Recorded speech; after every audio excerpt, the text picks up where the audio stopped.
Welcome back, Guardian. Last week I made the Titan Doomfang the banger build using hive mods. Then I had a lot of people asking, well, if there's no hive, how would I build this out? And that's what we're going to talk about today. Doomfang pauldrons is my favorite, really my favorite exotic in the entire game. This build is one of my favorite run and gun ad clear builds. Let's hop into it and I'll show you how you can build it out using no hive mods with all Dawn armor mods. Resupply mid-tree sentinel is what I recommend with this build. Having the health properties and your ability regen properties coming back with those void detonators is supreme clutch when it comes to the most aggressive combat. Now when it comes to your stats, I know that these can be just hard to grind for, but if you want to know, your 1 day stats, hopefully you can grind out for 1 day based on the data inside the game for console especially. 6 in traction being 7 mobility and higher is what I recommend. The high version had 8 mobility, this one can only afford to have 7 recovery, and then a tier 9 grenade to make your super last just that much longer. So even though you might not have the right stats for it at this moment, you can at least work on it with the mods and the perks, and then grind for the perfect stats later. So let's hop into it, starting with the helmet first. It doesn't matter what armor piece you put the perks on, however I'm using my helmet for the quick charge. Fusion rifles are the ultimate ad clear run and gun weapons when it comes to just ad for ad and getting the kill count and just screaming through all the ads in any kind of ordeal, Nightfall or anything. Using quick charge, make sure you're always going to have charge of light. I'm using the pulse rifle finder just to unlock that second perk, even though I'm not using a pulse rifle, and then I'm using the recovery mod to get the recovery value up to that 7. Now when it comes to your arm piece, Doomfang pauldrons are basically the exotic to use with this build. Melee kills give you a ton of recharge rate, and also your super lasts extremely long by having this on. Every time you shield bash somebody or throw the shield, it extends the super duration.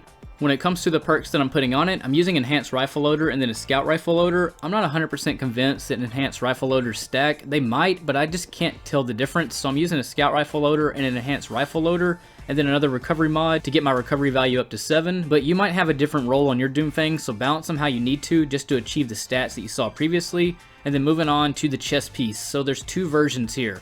I'm using firepower on both these versions. When you throw a grenade, it's equal to an impact induction. I'm going to be stacking 2 of these, but we'll get to the second part later. But on the first version, I'm using a rocket reserve or whatever reserve you choose to use based on your weapons. The second version is going to be the unstoppable melee using the void class. It doesn't work when you have your super active, but it does work when you have a charge melee and then melee an enemy. But that's going to be your first and second versions depending on what you want to do, or if you have somebody else that's already doing an unstoppable on their weaponry, then you can use the first version and focus more on your reserves. Now when it comes to your leg piece, by using 2 of the firepower, every time you throw your grenade with charge of light, which is going to happen all the time because of the tier you're at with your grenade, plus with the quick charge, this is going to be equivalent to having an enhanced impact induction every time you throw your grenade. Use the scavengers that make sense, and then traction to again give you that 1+ mobility that's hidden, plus the 5 that balances back your stats. And for the tight turning radius, because a Titan with traction is just almost a must-have when it comes to run and gun combat. And now moving on to your mark. It's going to be protective light every time you're charged with light, which is going to happen all the time because of the quick charge. Anytime you get your shield busted, which is going to happen all the time, you're always going to be protected for that short duration of around 5 seconds. And on top of that, using the mid-tree void, if you mark any targets and hurt them while your shield's busted, you're going to get health back on top of the protective light. So even though you're not going to be in a red stage of health because of you getting your health back, you're still going to have that little bit of extra resilience to keep you alive while your 7 recovery kicks in. And then to go with that, I'm using the special finisher, so I have plenty of special ammo. And for the fact that I'm using quick charge on my helmet and won't have any finders, that's going to help me out and balance my ammo back out. And then I have better already to where I touch orbs, I start the health regen process. It's not as good as recuperation, but I have to use it on void because of the protective light. But that's how I would build this out to make it ultimate for run and gun combat for non-hive activities. And if you haven't seen it, I have made a guide on how to do the entire Insight Terminus, and I even did it without my HUD being turned on, just to show you that it's kind of a set pattern every time you do this. You always want to take out the ads first and then go back to the champions, because the ads are the ones that kind of get in the way of you taking out the champions, and the faster you can get the ads out of the way, the more points you accrue in this, and the more just easier it is to take out champions because it's just you versus the champion, and champions by themselves are extremely easy to take out. So you can use any of these strategies, and I recommend watching the guide to the Insight Terminus because you can just blow right through this very easily, especially when you have all these perks in your armor that constantly get used all the way to the end of this Nightfall.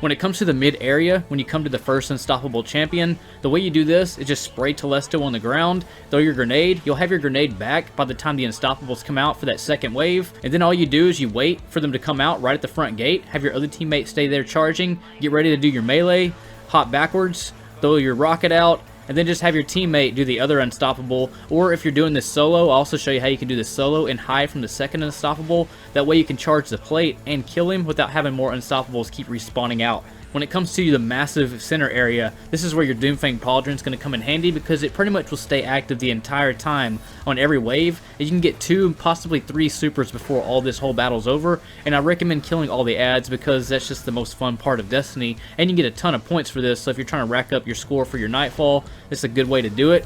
You can see me take out this Unstoppable and the Anti-Barrier when I combine the super of my teammate plus the super of this going on. But the cool thing about Doomfangs is you're at 0 risk of dying the entire time during this Nightfall, and you have a ton of supers. I actually did try out the Ursas as well to see which one that I liked better. And the thing I don't like about Ursa is to get majority of your super energy back, you pretty much have to block until the super almost ends. So yeah, you might be getting it back quite a bit, but you don't get to kill a lot of enemies with it, and that's just not that fun for me, to be honest. Always make sure that you're set and prepared, and before you dump the first ball in, make sure you take out the champ first so you can run and get back to one of those gates. All the ads are going to come out. That way you can at least take out one full set of ads that are going to pour out of there very easily. And then again, you'll probably have another super back. Just find a few enemies to weaken and then melee. You can do that to just a couple of enemies, and because of the mid-tree void giving you ability recharge, you get your melee back all the time as well as your grenade. That'll also keep proccing because of the firepower that you have going on. So again, you're going to have a ton of grenades this entire Nightfall. But like I said, Ursas were okay, and I almost included them as a second option for this build, but then when I actually started using it, the reality of it was it just wasn't that great, and I just don't think it's that good of an exotic for running gun combat. It's kind of okay for support, but I think it's a very situational exotic, and Doomfang just kind of craps all over it. But just remember that the main thing the Doomfang the Banger build is meant for is ad clear. You're not supposed to be the champion guy, so it's always a good idea to have one Izanagi player on the team, but majority of the time, you're the one that's going to be taking out all the ads. You're going to be the one that's the most aggressive the entire time, and especially during this boss battle. And if you didn't know, when you're falling down, you can spray Telesto to get all the points for those Minotaur that are sitting down there. And then when it comes to the boss battle itself, your job really isn't as much about hurting the boss as it is for your 2 teammates to do it while you keep all these ads pouring out of these gates from taking out your 2 teammates. So your job basically is to chill over here the entire time, let them kill the boss while you rack up points and keep everybody safe during the entire battle. I always hit all my max kill numbers with this build over any build in Destiny PvE combat. This is the only build that I can actually get over 400 kills during the Insight Terminus. If I was to use like Top Tree Void or Controverse Hold or even Nezarec Sin, I get a lot of kills with it, but I never hit over 400, but maybe a few times. But almost every battle that I do using this is upper 300s and 400 kill count numbers, and it's because of the Doomfang and the longevity that I get with this super, which, like I was saying earlier, it's not uncommon to have a 1-minute super with this. You can keep it going the entire boss battle because of your tier 9 and being able to throw your shield constantly, and because of all the void shielded enemies, you just destroy everything, whether it comes to the charge plate phase of the boss or the last phase where you have all the ads pouring out trying to stop you, which can sometimes be the most difficult part. But Doomfang the Banger is the ultimate PvE run and gun build. If you were to ask me if there's a best build for it in Destiny 2, it's going to be this build all the time, and it's because of the mid-tree healing properties, the longevity of the super, and plus all these mods and perks we're using with the Dawn Armor to give us resilience when our shield bust, to give us more grenade recharge when we're throwing our grenade, and to always be charged with light because of Telesto or any fusion rifle you might be using. But that's it, Guardian. That is the non-hive version for the Banger 2.0 Doomfang build. I can't wait to see what this Grandmaster difficulty is going to be like, as well as the sword update. I'm going to be definitely making some builds for that as well. But for those of you who like to rock Titan, you want to be an ultimate ad clear on your team, you just can't go wrong with the Doomfang Pauldrons.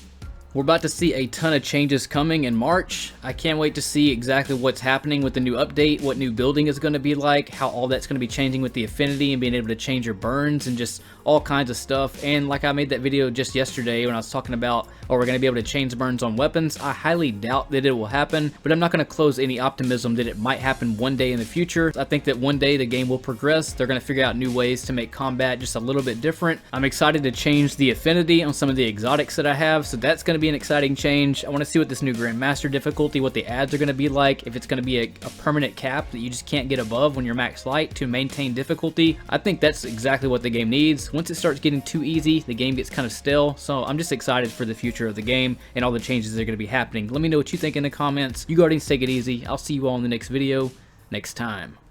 In space.